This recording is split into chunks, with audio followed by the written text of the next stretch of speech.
Okay, there we go. Recording Yeah, yeah. started. All right, that's all right. Well, thank God, we didn't do any more than that. Yeah, I thought you were already recording because whatever, you know. All right. Yeah. Aren't you glad we're not live streaming?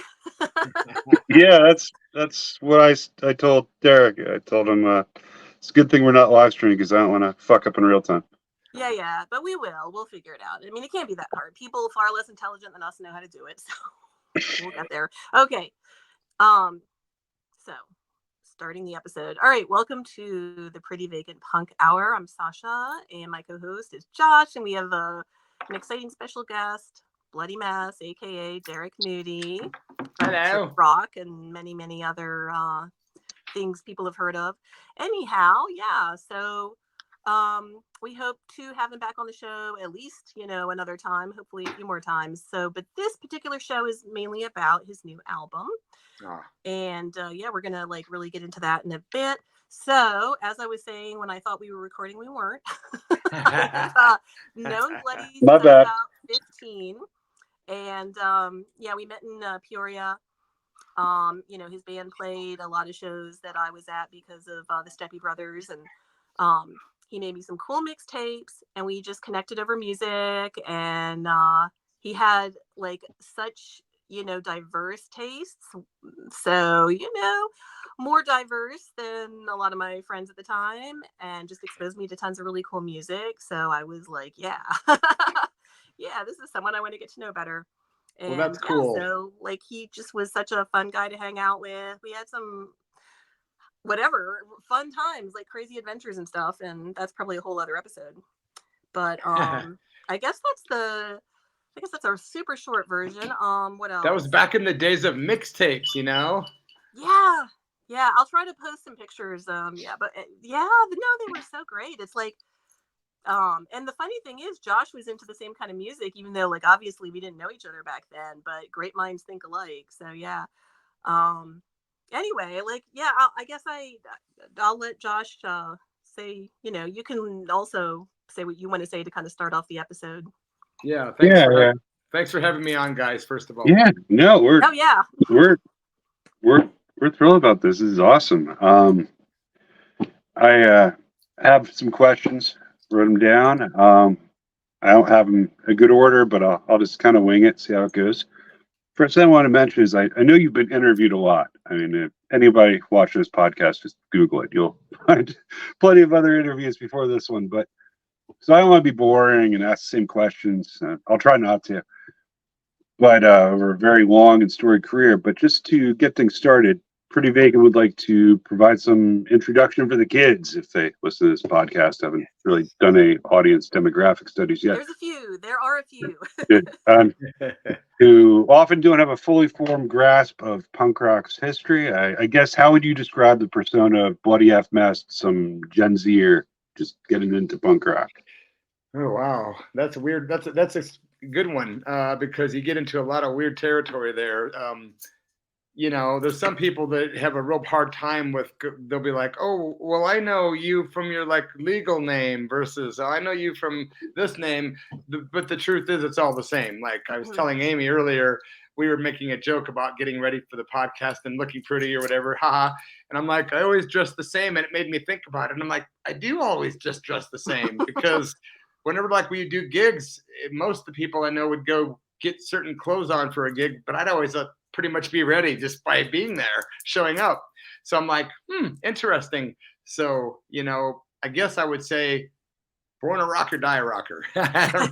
In the words of Charlie Harper of the UK Subs, ever since I was 4 or 5 years old, I've been collecting records. My mom was a rocker, and it's never been not a huge part of my life since I was a child. It was just as important as anything like shoes or warmth. It was okay, music, and it was a huge deal in our house. And so my entire life I was a rocker, and most of my life was in a room pretending I was on the radio like a DJ. I want to be on the radio, which later happened. And I never wanted to be in a band or be a rock star. I still never wanted to be a rock star and never even thought of it. But when I got older, a friend of mine got a bass, and it was 1980. And so my mother bought me a mic and a mic stand. And I thought, okay, well, I'll just be a singer. That way I don't have to learn stuff be like disciplined or whatever. And plus I liked writing poetry. So to me, Yeah. it went hand in hand. I thought I'll get a microphone and do something, but it won't be like a musician does. Mm-hmm. Cool. And It kind of led me up to 83 when punk rock started for me, because before that I was like a big fan of all these genres of like revolutionary rock bands from like the Doors and the Sex Pistols and back and forth, you know. Right.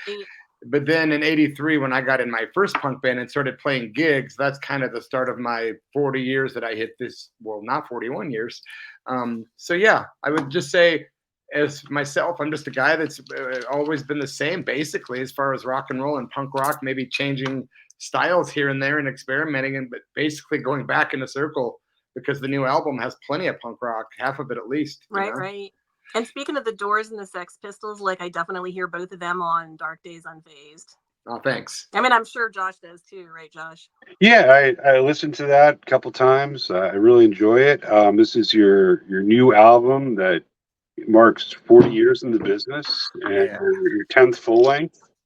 And there's a slew of names that any true blue punk rocker is going to recognize and be like, "Wow, Yeah. you got a lot of really cool guests on there." And there's a lot of different styles in there, I noticed. And it's not, it's just the culmination of a long career, and it's really neat. What do you want to say about Dark Days? You mean the entire album? Just it sounded like it was a lot of fun to make. It sounded like Yeah, you were having fun making it. You know, it didn't intentionally make it so diverse, but it's amazing how diverse it came out, because that's what I would have wanted. But I just kind of did the album. And Dave Moe, shout out to him, he actually wrote and played on half of the album, so that was easy. So half that album was Dave Moe on all the instruments, and the other half is all collaborations with other people. So when I got done in the end, it was like making some kind of a cake that had lots of cool ingredients, and it was either going to come out real tasting strange or tasting real good. And unfortunately, it tastes really good. So all the different mixtures and all the collaborations turned out to be really cool, and they all complement each other, I think. Yeah. And is rock and roll therapy a legitimate profession out west? And if so, I've been kicking around the idea of a career change. So where can I go to get licensed?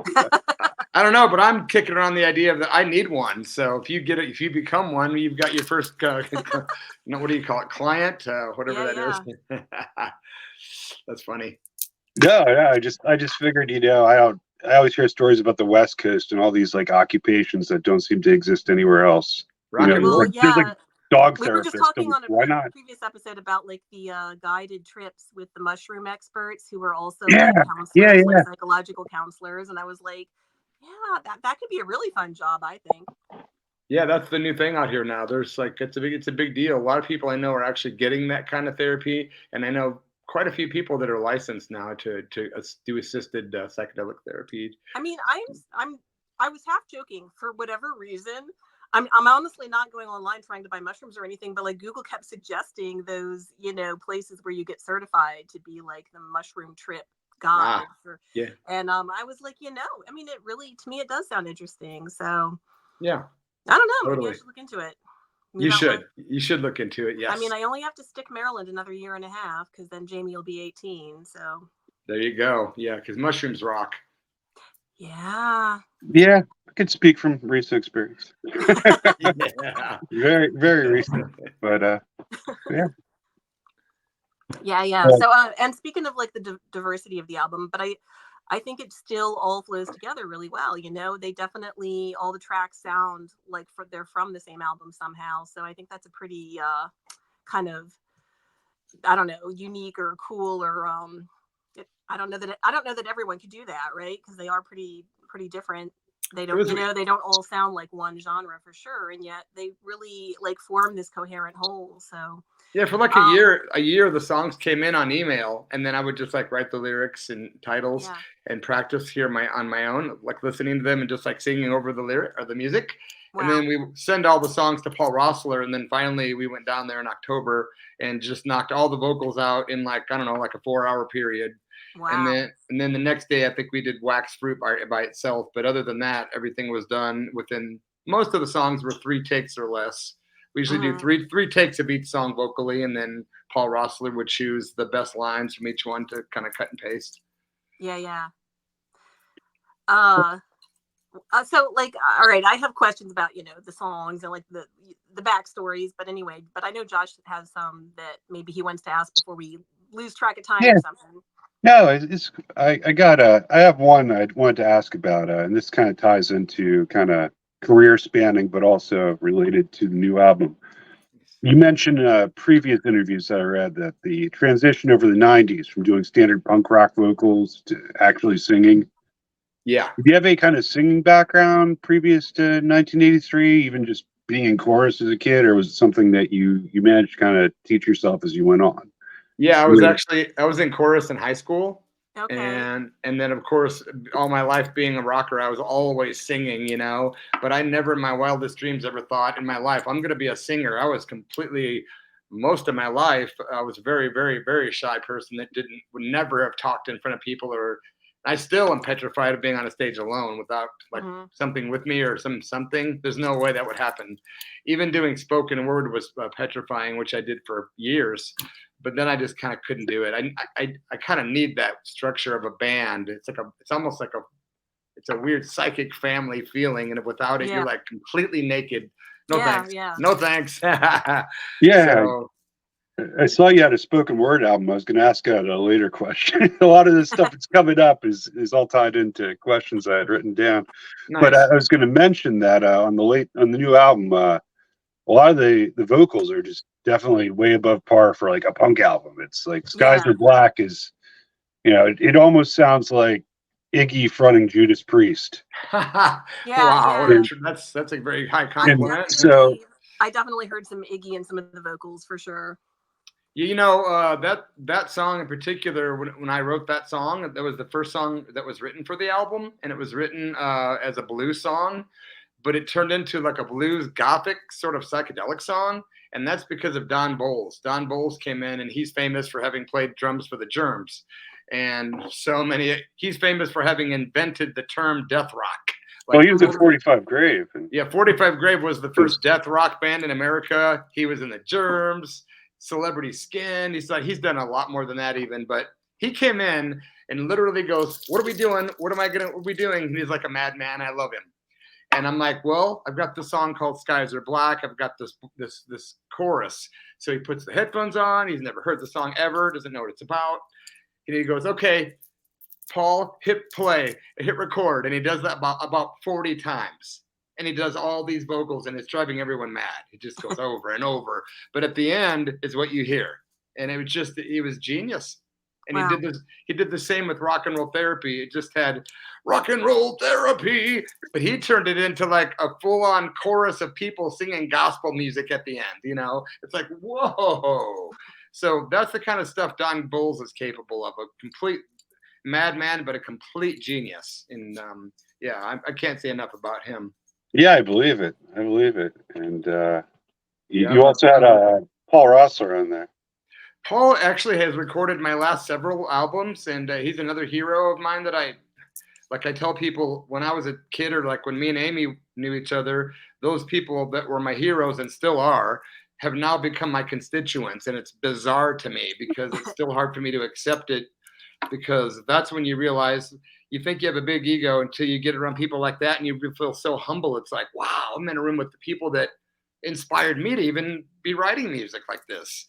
And it makes you feel like you're not worthy. Like in the movie, I'm not worthy.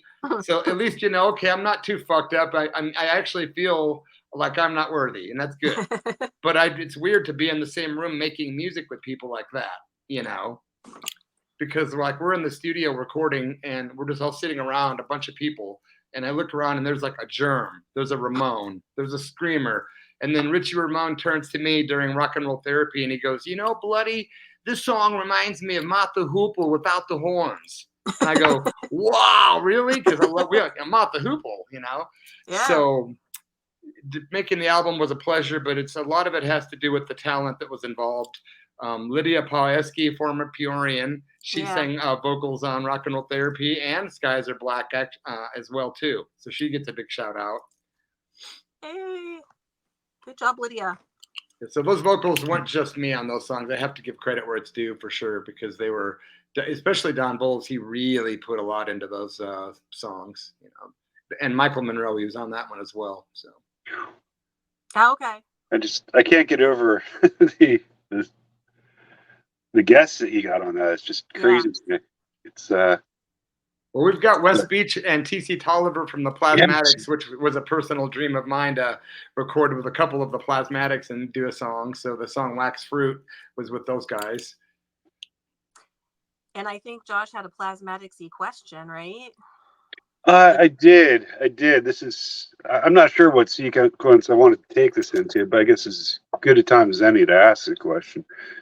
There was a time, there were a whole lot of bands back in the 80s who used shock value in their music and their image, like the Meatman, Mentors, Plasmatics, GG, and so forth. Some would say it was juvenile. Some people kind of consider it passe, but a lot of the stuff was fun at the time. I remember enjoying listening to that stuff, and I still do. Do you miss shocking the squares in the middle class? Do you get a sense that punk get a shot in the leg from that now, or do you say that kind of approach is probably gone for a while? Because everything seems cyclical. It seems like I feel like it's still the same, man. There's still people constantly offended by things I say and do, and I don't even mean to. You know, it's just like you were just trying to be nice and agreeable, right? Honestly, it happens daily. Like, it's like I piss people off. I don't mean to, and it's like, you know, being too today, just being honest gets you in big trouble. Like, well, I think people's threshold for getting upset about things is a lot lower than it used to be. Yeah, so. Yeah. Josh and I, this comes up because we're playing these songs that are a lot of times tongue in cheek, and Josh and I are like talking about how people don't have a sense of humor anymore. You know, like they just it ruined. So literally. Well, Tesco V, you mentioned the Meatman. Tesco V and I had a conversation about this. He's literally told me I had to stop doing the Meatman.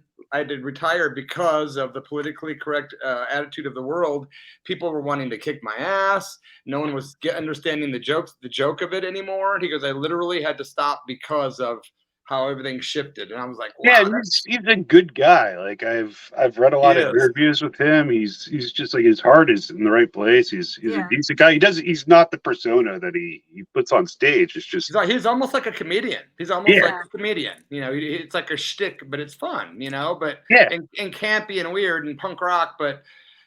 People just get sensitive, and even back then they were sensitive to stuff like that. But today, oh my gosh, you know, can you imagine if GG Allin was alive today? I can't imagine a lot of stuff. Like I remarked to somebody the other day, I was like, you know, that Dead Kennedy song, "Kill the Poor." Yeah. You'd have people on both sides of the political spectrum, you know, taking it the wrong way. You'd have one side being like, "Yeah, let's do that." Yeah, you're right. The other side would be like, What are you saying? So it's like, no, it's being done ironically. He's adopting this satirical tone, and it's metaphorically, or it's Swiftian satire, you know. I mean, but it's not today's right. The audience at this moment in time is just not receptive to. They're too literal about everything. Yeah, for sure. Do you ever go on Reddit, on the punk page on Reddit, Bloody? You know, I should. I was told many times that I should go on Reddit and get on there because it's more intellectual versus just a lot of opinions. I mean, there are. I mean, this is where I found Josh. There are some really cool people there, and there's also some really not, you know, what do you call it, complex thinkers. Like, because whenever I try to post anything on the punk Reddit subreddit, you know, if I don't put like a million smile emojis after it, even if I do, but if I don't, people don't get when I'm joking, right? And then I get all misinterpreted that are just like, you know, deeply offended. And I was like, oh my God, it was a joke, you know? Like, that happens a lot. It seems like I experienced that on like just about all the platforms, but I have never been on Reddit yet. I need to, but I haven't been on there. I mean, you know, there's people just looking for a fight, you know, who just want to like, point out that you know less than them, and that's a huge thing, you know. So it's like if you say, hey, you know, I broke my copy of this rare 45 from 1981. You know, what's the best way you think I could replace it? I don't know. Like someone will be like, I think you're talking about the 1980 blah blah. You know, like someone will just correct you for no reason, and they're, you know, not usually right. And even if they are, they're just so holier than thou. Like I am, you know, pop. I'm King Reddit. Yeah. Yeah. So there are sometimes some weird vibes. So there's like, you know, whatever. If you have like some band you're trying to think of that you haven't thought of in 40 years and you're like, God, who did that one? You know, someone on Reddit will know it. So it's good for that. You know, I've met some really nice people there. Nice. Anyway, that's how we got started on this. She just put it out there that she was looking for somebody to do a punk show. And I had no idea who she was or whatever. I was like, yeah, it sounds like something I want to do. I've got like all this useless punk knowledge stored in my brain that I don't have a chance to use at like trivia night in my little hick college town. You know, might as well. That's super awesome. That's super awesome. Yeah. I mean, absolutely. I couldn't agree more. And I'm in a little hick town too. So like without Reddit, I never would have found a co-host. Like, can you imagine? Like, I mean, you guys have created a new reality. Yeah. It's like my town is, smaller than East Peoria and more conservative. So it's, gosh, that's small. I had to, whatever, you know, go virtual. The town I live in has 20,000 people. I'm not sure how many people are in your town, but gosh, it's such a different animal than living in like a bigger city, you know. And I even live like out to where there's no bus lines. I'm like out past city limits, so I'm like in the mountains. I don't even no car. Like I'm always here, you know. This is how I make my living, just however I can hustle through the internet or like eBay or, you know, that kind of thing. Yeah, no, I admire that.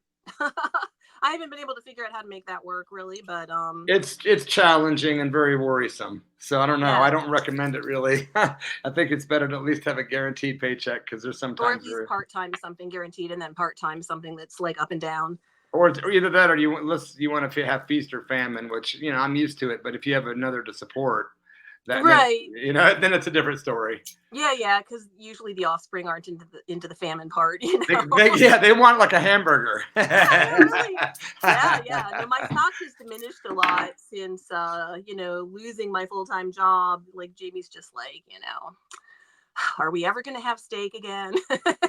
Can we please get groceries? Yeah. Yep. Yeah, I'm like, well, you could get a job. You're 16.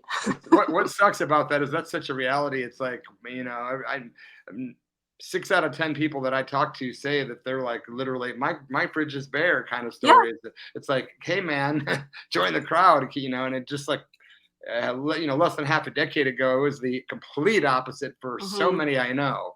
And so at least one thing is for sure, you know, a lot of us are together in this. We're not alone. Right. And misery does love company.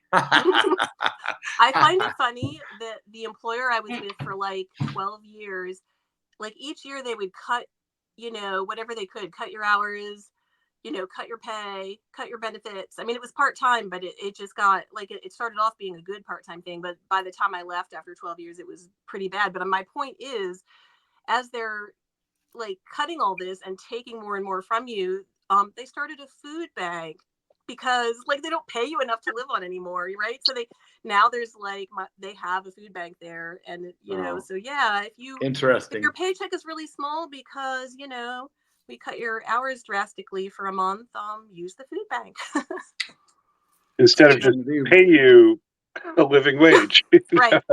Yeah, pretty much. That's not the obvious answer though. No. Like that's one of my 2 jobs, and it's the job that's closed over the holidays, as in it's closed for almost 2 months. So it's rough. That's rough. Gonna be selling some plasma soon. Speaking of plasma. Yeah, blood bank, here I come. I'll have to wear a plasmatics shirt when I go to sell my plasma. Yeah, maybe I should get into the vampire business. Yeah. Drive blood. Well, anyway, gosh. So Were there any other like funny stories that you wanted to tell about, the recording and just adventures that happened or things that turned out differently than you thought they were going to, or hijinks in the studio or whatever? No, but I just thought That of a kind of great stuff. band name. You gave me a great idea for What, the hijinks in plasma. the studio? Well, about donating plasma, and you said Oh, that. plasmatics. So you could call the band the Plasma Addicts. Mhm. But let's see. In the studio, Don Bowles coming in and taking over, and just literally walking in, going, "Okay, what do we do?" And literally took over for a while. That was funny because he just took over, and it was amazing when he was done. So that was unexpected because we didn't even talk about him doing vocals. He was just invited to come hang out, and he just walked in and said, "What am I doing?" I'm like, Okay. So trippy. you thought he was just going to be hanging out, but he was Yeah, like, he's just I want to be part of this, right? well, it was my 40th anniversary album, and Yeah. 10 years prior, on my 30th anniversary, I invited him to come in and do vocals, and he said, "Yeah," and so we did. So I think, and then in 2019, we did the Divine Dirt record. I invite him to do vocals, and he gets there an hour late after we're done with vocals, and he was like, "Oh man, God damn it, I wanted to do vocals." I'm like, "Sorry, we had to do them," and so this time, I think he just assumed I'm doing vocals, and yeah. so that was like kind you of owe like me some vocals. But we never ever said to each other, "Hey Don, come do vocals on my record." I just said we're gonna be at Kitten Robot at this time at noon on this day, and he showed up at that time, Yeah. So Aw. so stuff like that was cool. And my buddy Jordan Longmire flew over from Scotland, which was a big deal. Yeah. To make his foray into the music business, which he'd never done, and now he's well on his road to doing more music, which is great. It was just a lot of fun because I had never done an album where people send me songs and then I write, and then a year later go and do the vocals all at once with no band. The music was completely already done. It was very bizarre, but very liberating for some reason because I'd never ever done that. It was always with 3 other guys, Right. but with this one, it was all me. Like, I'm picking out who my musicians are. I'm picking out which songs to use, the title of the songs I'm making, the lyrics, managing myself, promoting myself, being my own record label as far as the CD goes. But I've got good news on that front because Punk Media signed me to the digital streaming, which is already out. And then I just did a deal with Ragged Records out of Iowa with our old friend Bob Harrington. Yeah. And very cool. So that's going to be coming out on vinyl at some point very soon. So I'm excited about that. Yeah, I'm excited about that too. I can't wait for that. Do you have any rough idea of the time frame? I'm thinking in the next 2 to 3 months tops, probably. I think it's a pretty quick turnaround, and we're going to modify the art somewhat to where it's going to be different than the CD, and there's going to be additional stuff that comes with the album inside, like inserts and that kind of stuff. Yeah, awesome. That's the way it should be. Yes. Yeah, right. I know, exactly. I know. I'm like, it's a pain in the ass, but we've got to make this happen. There must be a photo collage, more lyrics, blah, blah, blah. Yeah. And Bob's like, okay. So we're just taking it step by step and then getting the vinyl out. It'll be quality. Yeah, no, I love all that stuff, especially lyrics. I love lyrics. I mean, it drives me crazy if I can't find the lyrics anywhere. So, yes. Luckily, I've got them in the CD booklet too, but unfortunately, it was too small print, and we had to make it bigger, so we had to eliminate 2 of the songs out of my booklet, which sucks because at the end of each lyric is the credit of who plays on it and who wrote it. Yeah. And I forgot about that aspect, so when we had to take those 2 lyrics out, I inadvertently didn't give credit to 2 people, so it's caused me a little bit of a nightmare, which I still have to talk to these people and let them know this happened. On the vinyl, I'm going to modify it to where on the back cover, after every song, it'll say, for instance, Leaving the Party with Jim Neversink. Yeah, produced by Neil Solomon. That way I can kind of make up for it. So. Yeah. All right, perfect. So basically, if I get the vinyl, I'm getting like the, up to date, like properly credited version, which except there's going to be one song that won't be on the vinyl that's on the CD though because of the length. Right. So I'm taking off the Chasing the Night, the Ramones cover. But other than that, it'll be 12 songs instead of 13. Right. Yeah, no, I'm sure I'll go for the vinyl. What about you, Josh? Going for the vinyl? Yeah, I'll hold out for the vinyl. Yeah, nice. yeah. And it's so much better when like you get like the extra stuff with the LP because it's just a better package. When everyone switched to CDs, so there's just something lost in that. So Yeah. Well, the vinyl sounds better too. I've done so many sound tests where I'll play like a CD track, put on the vinyl. I'm like, oh my, it's like so apparent. Mm-hmm. So that's the thing, and it's a complete different mastering system when you do vinyl versus a CD too, which is something I learned recently because I'm not like a musician or a studio guy, but I found out that I had to have a complete new mastering for the vinyl, so that was kind of cool. So that's happening now. Oh wow, I didn't know that. Yeah, and some people say there's no difference, but I don't know. Isn't I prefer. If you have a good turntable and a good sound system, you know, you can hear it. Yeah. I was gonna say, like, all right, I just I don't have I like don't another question, so this probably or maybe won't take that long. I wrote down like a few things that popped into my head, like influences that I heard or thought I heard, right? And you can like say if you it has no relationship to anything. All right, now I haven't even listened to this since the 80s, but the Manson family music. Yeah. Yeah. So My Religion Is Love, it reminded me of like one of my favorite songs off that, which I forget the title of right now because I haven't heard it in a long time. But there was to me there was like of that feeling, like just musically it reminded me of some of that stuff. I don't know. Well, it's definitely not intentional because the music was recorded by Dave Moe, and he's Okay. probably never even read a book on the Manson stuff. So the music was just there, and that was one of 13 choices. I picked 6 of them, and that was one of them. Oh yeah. And so what happened was, to be honest, I thought it was DMT, but I realized now it was ketamine. And about 8 months ago, I decided to try ketamine, which was really fun. And I thought, I'm going to write a song under the influence of this psychedelic drug ketamine. And I did it. And that's exactly what happened is I thought, this song has this Eastern sort of religious sound, like Eastern mysticism sound, sort of. Right. And I thought it'd be a perfect song to write a spiritual song. So it's My Religion Is Love was written with Dave's music, which was already recorded. And then I just, under the influence of ketamine, was listening to Sister Tracy read a book on like Tesla and Einstein, and she was reading out loud. And I was just like, oh.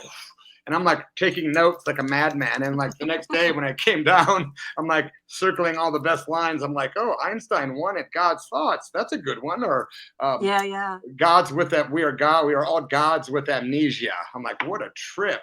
And so I started putting these things together. But yeah, it was totally unrelated to the Manson stuff. Mm-hmm. It's like the William Wordsworth shit where he says, what is it? Poetry is the recollection of spontaneous emotion, spontaneous emotion, outpouring of spontaneous emotion, recollected in tranquility. Yeah. So there you go. That, you go down a K-hole, you let your mind just kind of empty itself, and then you come back and you pick out the best stuff. That makes sense. I don't make music. I just draw and write and stuff, but I do kind of similar stuff. Maybe someday. Awesome. You're not old enough yet, Josh. You got to mature a little more. Mature. But I mean, not that you're immature. I only meant you're the baby here compared to us. So yeah. Yeah, there's a funny quote that ever since I started looking for it, I can't find it, but you guys might know what I'm talking about. But there was like one of the original trippy guys, like Timothy Leary or somebody, had like was tripping really deeply, intensely, and thought he wrote down like the secret of the universe, right? And when he found it, when he was like off the stuff, a day or two later, I mean, it was some ridiculous statement like the smell of strawberries is everywhere or something like that. You know what I'm talking about? And he was like, "What?" Like, I'm not sure, but that's funny. Yeah, and reading it later, I'm glad your stuff turned out so great. Anyway, and I know I read that, back when I first started taking shrooms and acid, and read it in something, and when I Googled it, nothing ever came up. I was like, doesn't everybody know that quote? But I couldn't find it. Shucks.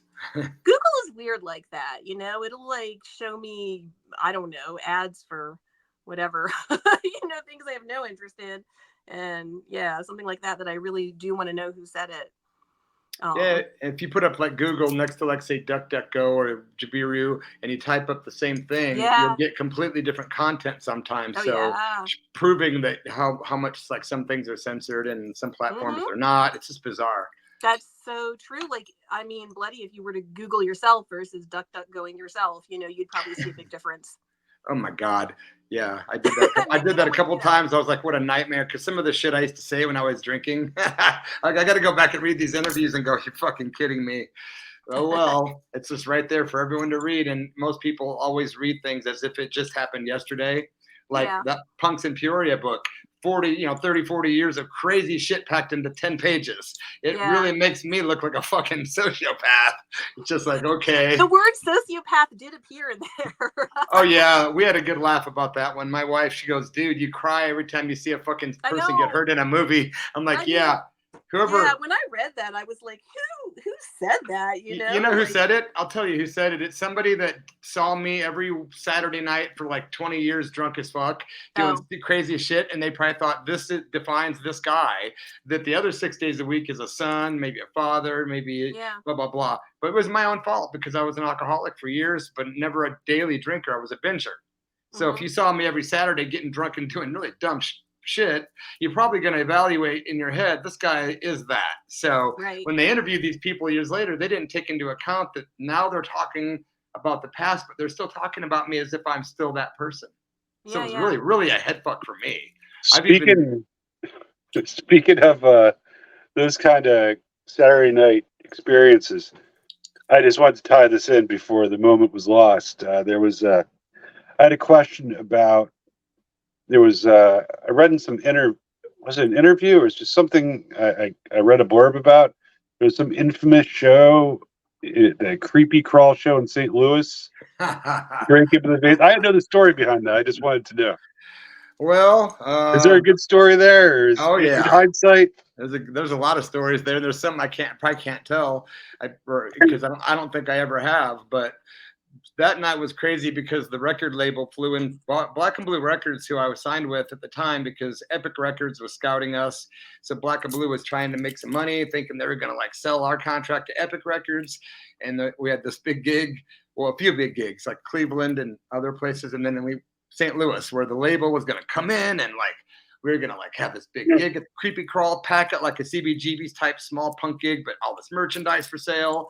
Well, I for some reason, I don't know why, I guess because I was a drunk at the time, but I got really drunk, and I haven't had a drink for 11 years, by the way. So I can say this now and kind of laugh about it. If I was still drinking, it wouldn't be that funny. But that night I got shit-faced, and I mean, I drank probably a fifth of tequila.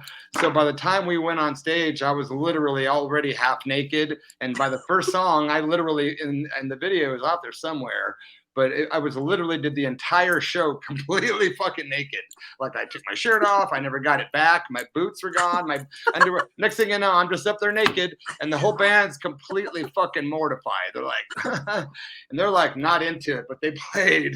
And I did like 5 or 6 songs, hate-filled rant, yelling, and just drunken, but completely naked. And everyone was mortified. My wife was next door with the couple she had met, and the late girl that drove down with her to see her husband's band play this great rock and roll gig. And they waited next door until we went on, and they thought, okay, they're on, we should come over now. And they all walk in the door, and they walk in there. I am just completely naked. I'm like spitting all over the place and yelling, and people are like, oh my fucking God. And the label was embarrassed. And it was a big turning point for the band because it pissed everyone off. But it goes on because after that, I ended up getting kicked out of the club. The band was invited back, but I wasn't. And then I ended up lost at someone's house and someone else's house, and everybody lost me that night. And then I woke up somewhere going, "Oh my God!" And that was. Did you play a full set? No, probably not. I think it was probably like half an hour, 20 minutes. You have to understand, though, I had a lot of gigs in 40 years. I had dozens of gigs that were completely insane like that. I mean, where I would do like 8, 9, 10 hits of acid, drink a fifth of whiskey, and then go play a show. Wow. There's one on YouTube that's really wild called Bloody Mess and the Skabs Live. It's at a comic book store in Galesburg, Illinois, and it's really disturbing because I'm really out of it. Tripping balls, drunk, and not remembering who I am, what I'm doing, just like talking like a pirate. It was weird. It was really weird. Yeah. I had somewhat related question. I had to get this out of the way because you probably knew this was coming. I'm only asking one of these questions. It sounds like you knew GG Allin pretty well, more so than a lot of people did. And you knew him early in his career. You were at that infamous show in Peoria, I think, where he first shit on stage. I just have one obligatory GG question, which is obligatory GG question is was one odd thing that you remember about GG that most people would never expect that's completely contrary to his public image? Because remember, he was really into country and Nancy Sinatra and there's so many things I could tell you about Gigi that no one would probably believe or would not expect. Like the time he said he loved me one time, and he told me, "Don't say that to anybody. Don't tell anyone I said that." And I'm like, I won't tell anyone you said you loved me, but I did. And a couple years later, I told one of his fans, this chick Sharon, and she couldn't believe it. And so she went to him. It's because she'd known him forever and never heard him say anything like that. And he was so fucking angry. I remember the letter which I sent. So I sold all my collection. But I had a letter that with the ink pen, it was pressed down so hard on the paper that it was like going through the whole page. Like, "You son of a bitch, how dare you?" I'll censor it because it was very sexist, but he's like, "How dare you tell blah, blah, blah, the personal things I said to you, you son of a bitch." And I was just like, God, all I did was say you said you love me. Calm down. But I promised I wouldn't, because he wasn't going for a love trip. He was trying to not do a love trip. But the thing with Gigi is he was very loving. Anyone that knew him at all knew that he was very loving. He loved women. He fell in love regularly. He always had a woman in his life. He was very, very tender with women. I had never, from 83 to 91, never saw that guy rape a woman. I never saw him lay his hand on a woman, except maybe on stage, like diving on somebody kind of thing. But I've never seen him sexually assault anybody. There was never any drug use. Me and him never, ever did drugs together. And we partied together 3 or 4 times in person, toured together. We never, ever did drugs. It was always alcohol. The guy didn't even smoke pot. So Gigi was not a junkie. He just did heroin once in a while, but he wasn't a junkie at all. That night he did too much and he drank with it and it killed him. But, just like me, I was never a junkie, but I would do drugs. But, don't pin labels on people. But people think he was a junkie, and he wasn't. I never saw the guy do drugs ever. Not even pot, just booze. He loved his mother a lot. He loved his daughter, Nico, a lot. He tried to hide that stuff at the time he was alive for the most part because, he was only human. So GG Allin was extremely intelligent, very talented, great drummer. I recorded with him, and he would go instrument to instrument. That guy could play anything.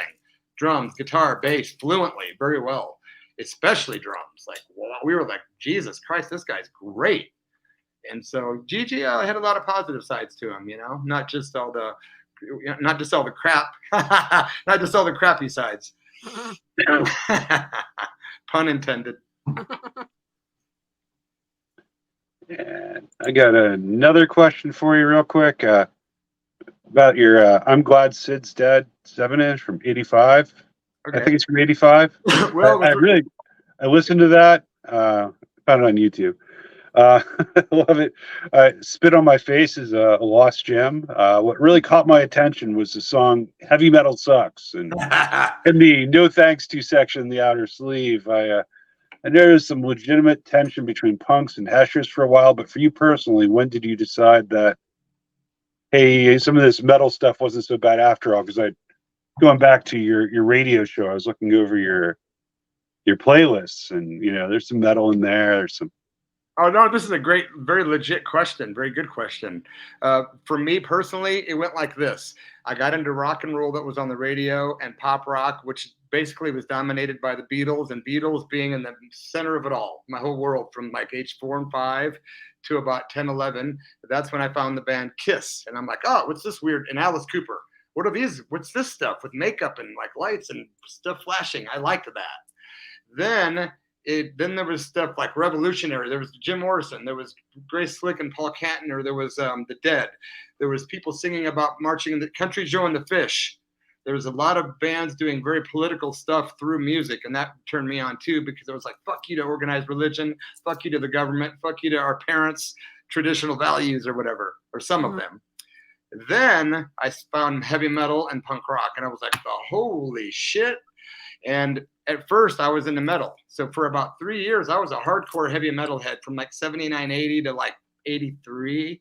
I was a big metal head, but I got to see some good shows like Motorhead's very first American tour, the Ace of Spades tour, Ozzy Osbourne with Randy Rhoads, good stuff.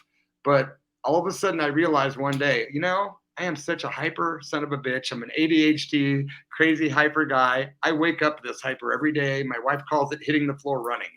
I don't need drugs to be hyper.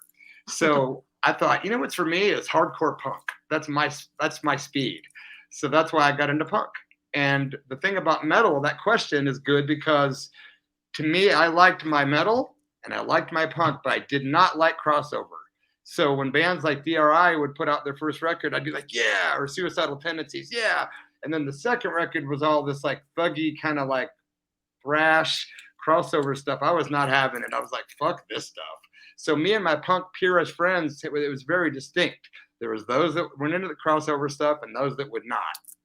However, I would still listen to metal, which is very hypocritical, I know. But I would still listen to metal. I was a purist, but it couldn't be combined, though. Then a thing called My War happened. Henry Rollins and Black Flag came out in 1984 with My War, and all of a sudden Henry Rollins has long hair. Yeah. The band is doing slow, dirgy Sabbath-like music, and it was like, what the fuck? We are all tripping on it, and I loved it. So they got me there a little bit.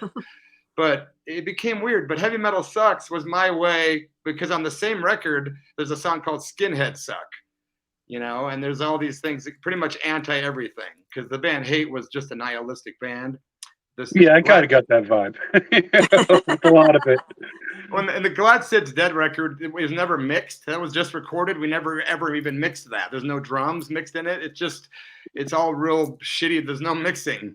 And so that didn't come out until 2018. So we recorded it in 85. And then in 2018, Puke and Vomit Records out of like San Diego put it out on a 7-inch record just as it was. And now it's become a kind of a cult classic. It's not even a mixed record at all. It's bizarre. No, I really dug it. It was one of those things that I wish I would have found earlier, but I'm glad I found it. It's so full of piss and vinegar. It's so funny. I like it because it's so angry but yet funny. Yeah, you'll have to send me the link, Josh. Yeah. It's I'll dig that up. I also saw that you mentioned that you appeared on Donahue in the 80s. I tried to find that on YouTube. I took it down off YouTube. I do own a copy of it. I took all the talk shows down just because I don't really want to reopen the door of why I was on that show. It's just a nightmare to have to relive it. Was it a punk episode or? No, it was because we had a serial killer did the cover art for my first 7-inch. Oh, that's right. Yeah. And another serial killer did the poster art for the second 7-inch, and we decided to start a new trend like baseball card collecting, except serial killer art with punk rock records, and it was twisted. Yeah, so I think you guys might have a record. Well, you had two different ones on for a poster art and one for sleeve art, but it's. So it was 1994. I ended up on Phil Donahue, and that was pretty fun. So did anybody else follow that trend, or was that just a one? There was a few other people that did weird. Acid Bath did it first. Acid Bath was the first band to do anything. That's right. That. They had Gacy do cover art, which I didn't know at the time. We didn't have the internet then. But But at the time, I was going down to visit Gacy quite a bit, like down at Death Row, and Lux Interior of the Cramps was doing the same. So I was kind of trying to get to know the Cramps through John and stuff. But what happened was they were going to use some of his art, but they found out Acid Bath did, and they were like, nope, we're not going to do it unless we're going to be the first.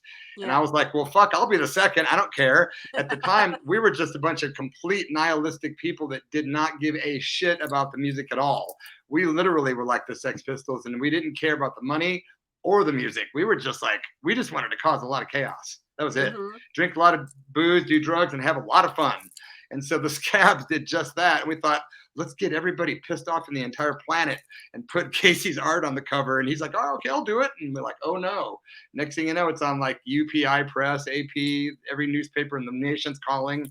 and it was just insane. So when my buddy put those up on YouTube, I started getting tons of people freaking out on me all over again.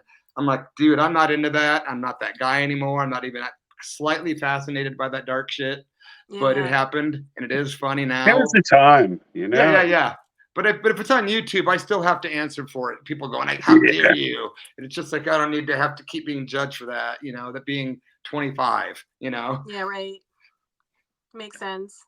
You know what I mean? Speaking of earlier stuff, do you have any more questions for now, Amy? I don't want to. Oh, it's okay. Like, I can throw them out if we touch on something that relates. I was just going to ask what the story between the 6th grade field trip was. It just sounds a lot more fun than my trip to Gettysburg. That So- was, I don't know how we came up with that. It was just that band had a lot of humor. The Skabs first album, lyrically, there's a lot of humor, and I just like to have fun. So I just wrote a song, just a fantasy song about taking a forever field trip with your friends, you know, and never coming back, you know. And so I just kind of riffed off that. And so when we did the song, it became like a popular little punk song in the little scene I was in. And I thought, let's call the album that and go to a junkyard and you find an old school bus and then have the album bright school bus yellow. And it just became this concept, you know? Yeah. So it was taken at the landfill in like Spring Bay, Illinois, that picture, the cover art for that. Wow. So it's the idea of a 6th grade field trip is kind of like a allegory for just some extended fun. Having fun. Yes, having fun forever, never growing up, you know? Nice. Never growing up. Nice. And here we are. Yeah. the field trip continues. Right. Yeah. That'd be cool to revisit part 2. The 6th grade field trip just never ended. Did you ever publish a book of, you know, poetry and whatever, anything, you know, just sort of like could be song lyrics, poems, thoughts? Did you publish anything like that? I just did the spoken word album in 2015. It's a spoken word album called Transcend, but it's got 3 songs on it as well. And then the first thing I ever released in my career was in 1982 or 83. I think 82 though, 83. It was a cassette tape compilation. It was a label that came out of Connecticut. And it was an album called Earthworm Tunnels, and it was just all these different spoken word poets from across the country. And I had like 4 or 5, maybe 6 pieces of audio spoken word stuff that was on that tape. So I did that like a year or 2 before I was ever in a punk band. Oh, cool. And I lost the tape in the stupid fires here in 2020 when my storage unit burned all my stuff. But so that was the first thing I ever did was poetry, actually, spoken word. Yeah, that's very cool. I mean, it'd be cool to have an anthology of your poetry and whatever else kind of goes along with that, song lyrics that you like, or I don't know what, musings about stuff. It'd also be fun a collection of like all the lyrics from all the albums and singles. That'd be kind of fun. Sure. And maybe highlights from your zines, you know, if there's stuff in there that you still want to reshare. They all burned in the fires. Oh my gosh, are you serious? The only ones I have are I did all the Bloody Mess publications one all burned, which was a nightmare for me at the time. But the Fanatic magazine, I was able to get those back from somebody, so I've got copies of those 3 fanzines. But yeah, I was like a hoarder with that stuff. I had every single fanzine from the 80s, hundreds of them, and they all burned. I was like, argh. Yeah, that's sad. So, what you got, Josh? I just have my stuff wasn't really questions. It's just a few little observations about the album. But You got what's this one? I'm playing roadhouses and biker bars as a cover band with the Vaynes and probably with the Renegades before that.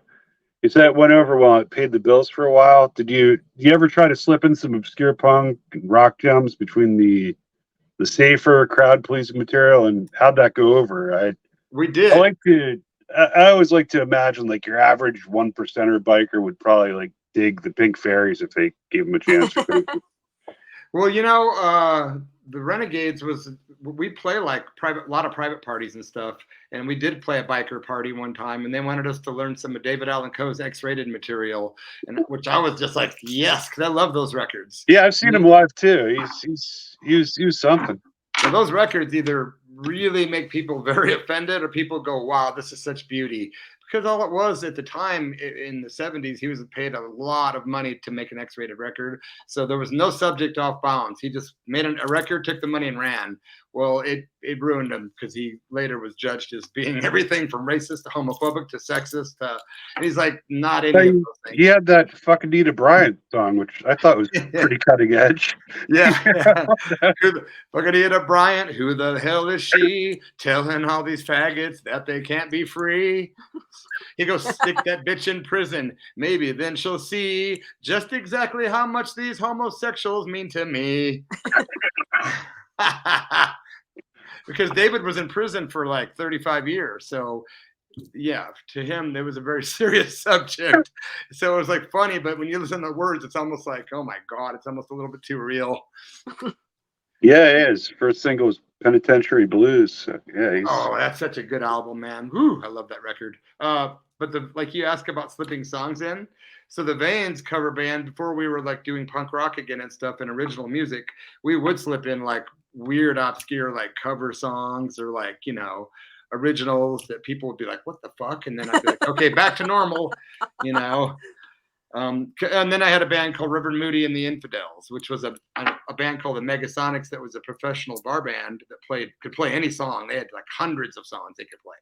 So they would get a hold of me and say, hey, we need a regular rock band to play Walter Brothers Harley Davidson like 50th anniversary. So I'd be like, oh, I know a band, Reverend Moody and the Infidels, and said, really, it'd just be Bloody Mess and Megasonics. So we had to be like, hey, man, let's do like this song by The Doors. Let's do this song by whatever, AC/DC. And we just do stuff that I could do vocally. And so we would change from like a punk rock band into a cover band just to make money, you know.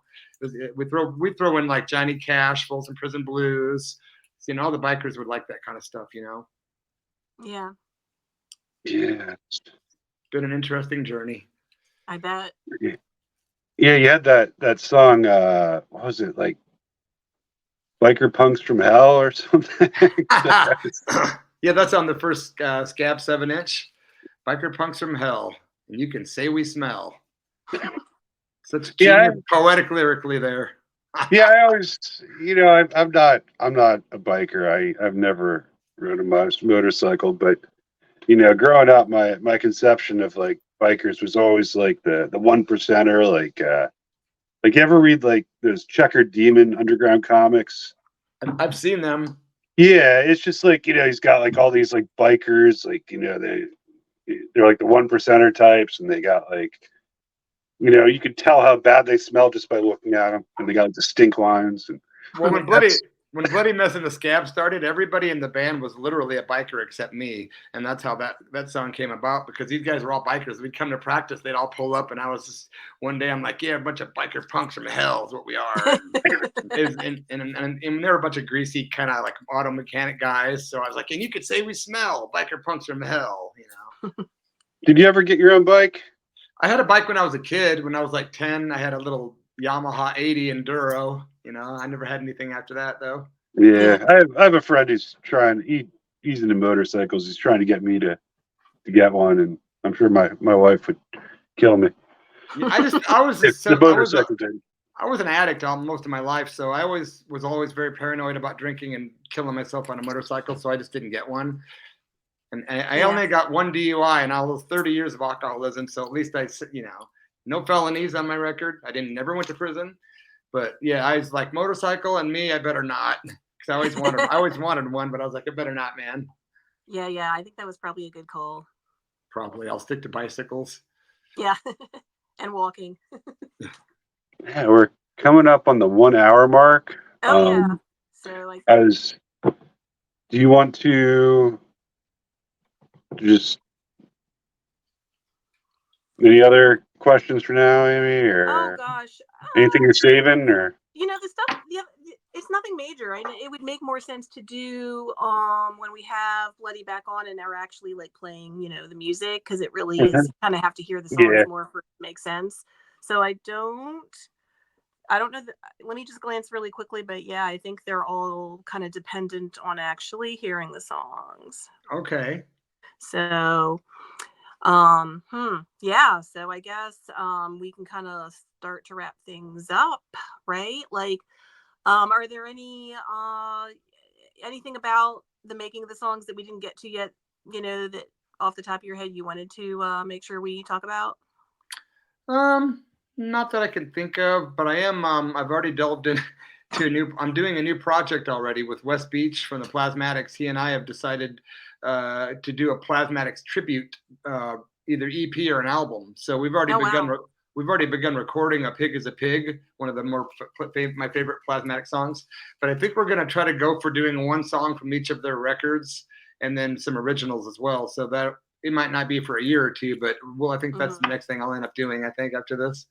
Oh wow! Okay, cool. Yeah, I'm well, excited. I'm glad you're still, producing stuff, making music, and everything. Yeah, everyone in the band and that band's going to either be an ex-member of the Plasmatics or a member of the Wendy O. Williams band. So that's what makes it special, and I'm super excited about it. Wow. Are they physically out west? Those people?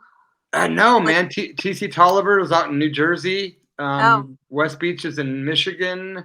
Okay. Richie Stotts, I think he's in New York City. Where's Stu Deutsch? I'm not sure where Stu. Gene Boivier is in LA, I think.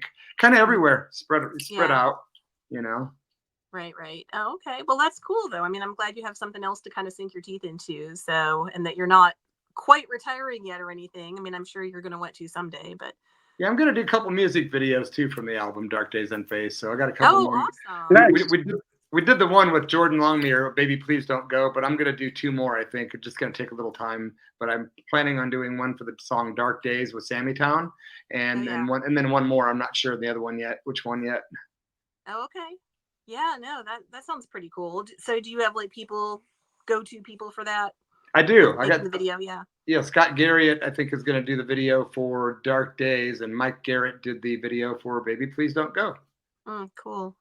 Yeah, that'll be awesome.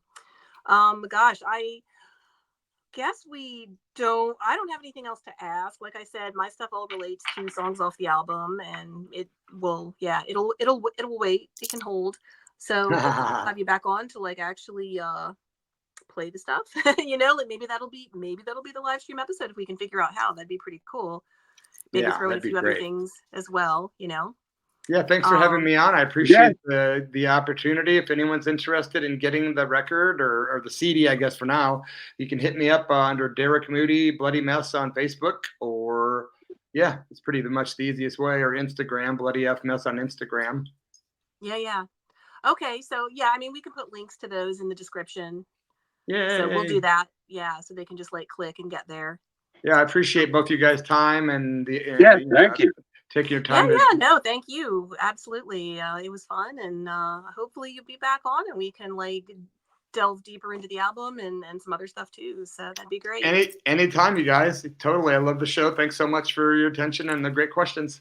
Okay, cool. All right. Well, we'll see you again. next time. Yeah, rock on, guys. All right. Rock on. Yeah, rock on. See you later. Adios.